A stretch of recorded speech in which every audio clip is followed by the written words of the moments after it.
मित्रांनो, संक्रांतीच्या दिवशी काय झालं हे तर तुम्हाला सांगलो, पण रात्री कोणता मॅटर झाला सांगतो तुम्हाला या व्हिडिओमध्ये। संक्रांती निमित्त आमच्या गावी ठेवली होती मंडई आणि नाटक पण। तर तुम्हाला माहितच असेल, संक्रांतीच्या दिवशी आम्ही सर्वजण गेलो होतो नदीवर मग आंघोळ वगैरे केलो, नाश्ता वगैरे झाला आणि मग आम्ही निघलो घराकडे। दुपारीच पोहोचलो मग आम्ही घरी। सायंकाळला मग मी आपल्या मित्रांसोबत मंडई फिरासाठी गेलो होतो। हा पहा मित्र चेहरा झाकता यानं आंघोळ नाही केली। अरे मंडईमध्ये तर सनी देओल पण आला। पायता पायता रात्र पण झाली। हेच ते जागा होती जिथं मॅटर झालं। इथं होती नाटक आणि डॅन्स हंगामा।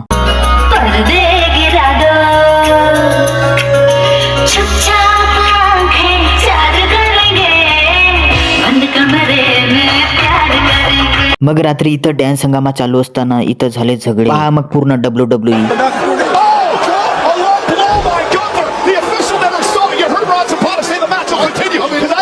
तर मग असा झाला होता मॅटर। जाऊ दे, आपल्याला झगड्यासोबत काही करायचं नाही। व्हिडिओ आवडला असेल तर व्हिडिओला लाईक करा, फॉलो नसेल केला तर फॉलो करून टाका।